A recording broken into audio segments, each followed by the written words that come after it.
What if a famous mathematical sequence is secretly hidden inside our DNA, shaping the very thing that makes us us? Well, we're going to dive into a really fascinating paper that suggests the answer could be a big yes. I mean, it's one of the biggest questions out there, right?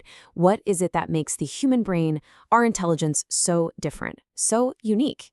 The paper we're looking at today has a wild idea that part of the answer might be buried in this very specific, kind of strange genetic signature. Okay, to start unpacking this, I want you to look at this number, 272. Right now, yeah, it's just a number. But in our genetic story, this number, it's an absolute giant.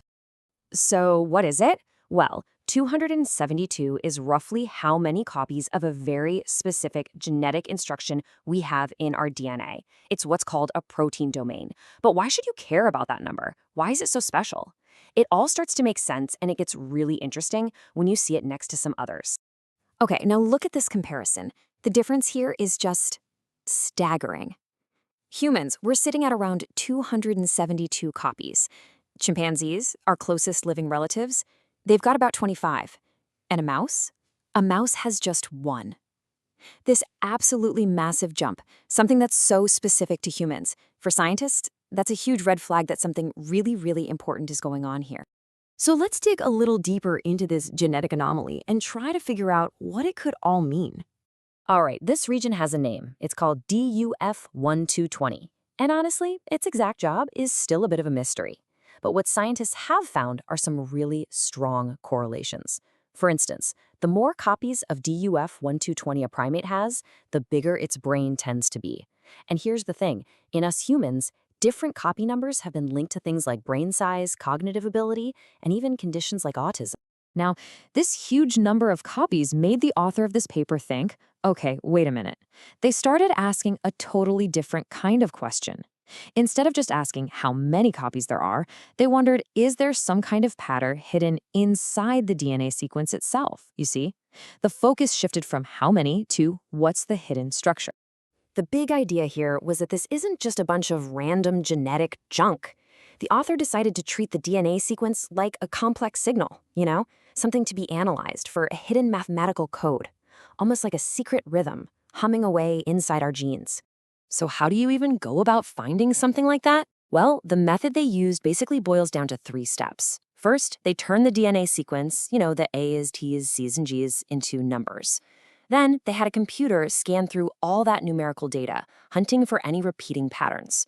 And finally, and this is the really key part, they had to isolate what the paper calls resonances. Just think of it like trying to hear a pure musical note in a really noisy room.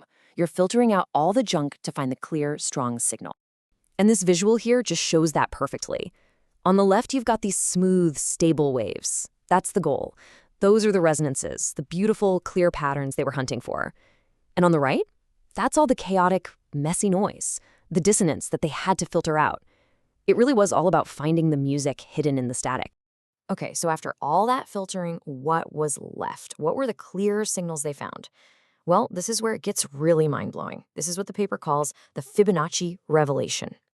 So they ran their analysis on the human DUF1220 region, and bam, a very clear, very distinct set of these stable, repeating patterns popped right out of the data. And here they are. These are the strongest signals they detected. The numbers that represent the most dominant repeating patterns were 5, 7, 12, 19, 31, 50, and 81. Now just take a second. Look at those numbers. Do they look familiar at all? Do they ring any bells? If you're into math, or even just patterns you see in nature, something might be tickling the back of your brain right now. Okay, let's put them side by side with the famous Fibonacci sequence. The one where you add the last 2 numbers to get the next one. Look at how incredibly close these are. The patterns from our DNA are almost a perfect match, right?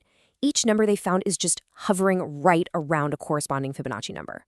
So here's the kicker, and this is the really crucial point the paper makes. The pattern isn't just like Fibonacci. The theory is that it's the actual mathematical result of 2 different Fibonacci waves interfering with each other. If you look at this chart from the paper, those blue bars, that's the signal from our DNA. They're almost perfectly explained by this interference model. It's a ridiculously close fit. All right, So finding a cool math pattern in our DNA is one thing. That's neat. But so what? What could it possibly mean? Well, this is where we get to the paper's boldest idea, that this isn't just a pattern. It might be a code for cognition itself. The argument goes like this. This isn't some random fluke that just happens to show up in humans. The paper suggests that this very specific mathematical signature seems to line up with the cognitive abilities of different species. The more complex the animal, the stronger the pattern. This chart here is an attempt to show that relationship. See that blue line? That's the total number of DUF 2020 copies for each species. You can see it peaks right at the top for us, for sapiens. Now look at the orange line. That represents how strong this Fibonacci-like pattern is. And the paper's whole argument hinges on this. See how those two lines pretty much follow each other around the chart? It suggests the number of copies and this hidden mathematical pattern are deeply connected. And all of this leads to the paper's really powerful conclusion. I'm just going to quote it directly for you. It says, "This discovery may be one of the major causes of a cognitive development of man superior to that of the great primates." So let's just put a bow on this. The main takeaway from this paper is that what makes us unique might not just be the quantity of these genetic copies, but the quality. A deep, hidden mathematical structure inside them, a kind of resonance that seems to be playing by Fibonacci's rules.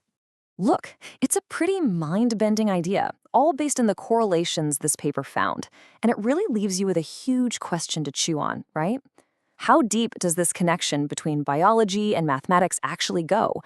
Could it be that our very essence, the code that builds our brains, is literally written in the language of math?